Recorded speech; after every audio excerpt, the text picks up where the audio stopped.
नमस्कार, बहुत स्वागत आपका। मैं हूं आपके साथ मनूरा सक्सेना। बात करते हैं आपके काम से जुड़ी खबर की, जो कि देखिए आज है 1 जून और 1 जून से कई रूल चेंज हो रहे हैं जो सीधे आपकी जेब पर असर डालेंगे। कुछ चीज़ें सस्ती हुई हैं तो कुछ चीज़ें महंगी हुई हैं।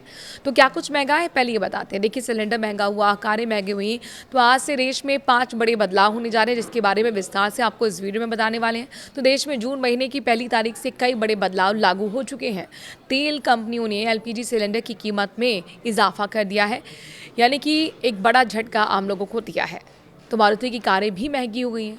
आज से जून महीने की शुरुआत हो गई है और नया महीना देश में कई बड़े फाइनेंशियल्स बदलाव लेकर आया है और इसकी शुरुआत 1 जून से यानी कि आज से हो चुकी है। इनका असर हर घर पर, हर जेब पर और कुल मिलाकर आपका जो बजट होता है घर पर, उस पर पड़ने वाला है। महीने के पहले ही दिन जहां होटल रेस्टोरेंट व्यवसाय पर महंगाई का अटैक हुआ है और कमर्शियल एलपीजी सिलेंडर की कीमतों में बढ़ोतरी कर दी गई है, तो वहीं मारुति सुजुकी की कार के शौकीन्स पर भी महंगाई की बात पड़ी है। उनके लिए कार खरीदना महंगा हो गया है। इसके अलावा यूपीआई से जुड़ा नियम भी अब बदल गया है। पहला बदलाव बात करते हैं एलपीजी सिलेंडर की, जो महंगा हो गया। हर महीने की तरह 1 जून 2026 को भी ऑयल मार्केटिंग कंपनीज ने एलपीजी सिलेंडर की कीमतों में संशोधन कर दिया है। नए रेट जारी किए गए हैं, जहां घरेलू इस्तेमाल वाले 14 किलोग्राम का एलपीजी सिलेंडर की कीमतों में कोई बदलाव नहीं किया गया, तो वहीं तेल कंपनियों ने 19 किलोग्राम वाले कमर्शियल एलपीजी सिलेंडर के दाम फिर से बढ़ा दिए हैं। ये 2026 में अब तक 7वीं बढ़ोतरी है। दिल्ली में 42 रुपये महंगा होकर 19 किलो का कमर्शियल एलपीजी सिलेंडर अब 3,113 रुपये 50 पैसे हो गया है। तो वहीं कोलकाता में इसकी कीमत में 52 रुपये 50 पैसे का इजाफा किया गया है। इसके अलावा पेट्रोलियम मिनिस्ट्री की ओर से एलपीजी और पीएनजी दोनों कनेक्शन रखने वालों के उपभोक्ताओं के लिए नियम कड़े कर दिए गए हैं और इसके मुताबिक अगर यूज़र के यहाँ जो पीएनजी कनेक्शन है वो लग चुका है, तो उसे 30 दिन की डेडलाइन के अंदर अपने एलपीजी कनेक्शन सरेंडर करने ही होंगे। दूसरा बदलाव मारुति कारों से जुड़ा हुआ है। मारुति की जो कारें हैं वो अब महंगी हो गई हैं। 1 जून से दूसरा बड़ा बदलाव कारों के शौकीन के लिए है, जिन पर महंगाई की तगड़ी मार पड़ी है। देश की सबसे बड़ी कार निर्माता कंपनी मारुति सुजुकी ने बीते दिनों अपनी कार की कीमतों में इजाफा कर दिया है और ये ऐलान पहले किया गया था। अब नई बढ़ी हुई कीमतें पहली तारीख से लागू हो चुकी हैं।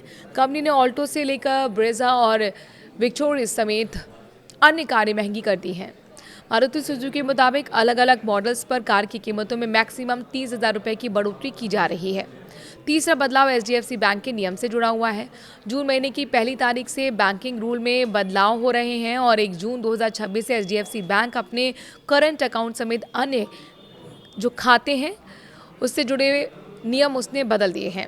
बैंक की वेबसाइट पर मौजूदा जानकारी के मुताबिक पहली तारीख से छोटे नोट और सिक्कों के कैश डिपॉजिट पर नई लिमिट के साथ ही नया चार्ज लागू हो गया है।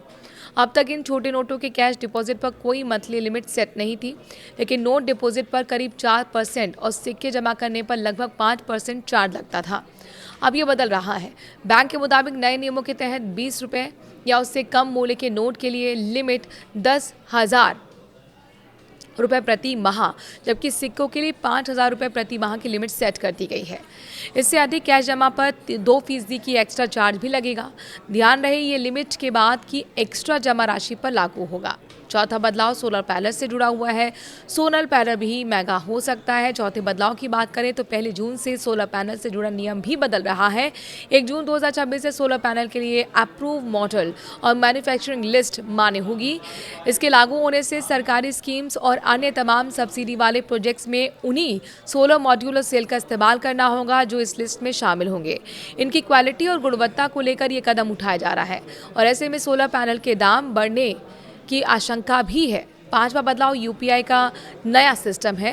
डिजिटल पेमेंट में ऑनलाइन फ्रॉड के साथ ही गलत खाते में मनी ट्रांसफर की आए दिन सामने आने वाली समस्या को खत्म करने के लिए एनपीसीआई ने बदलाव कर दिया है और ये 1 जून 2026 से लागू हो रहा है। इसके तहत अब किसी भी ऑनलाइन पेमेंट प्रोवाइडर प्लेटफॉर्म के जरिए यूपीआई ट्रांजैक्शन करते समय पिन सबमिट करने से पहले संबंधित व्यक्ति का बैंक खाते में दर्ज नाम दिखाई देगा, जिससे गलत अकाउंट में पैसे ट्रांसफर नहीं हो पाएंगे।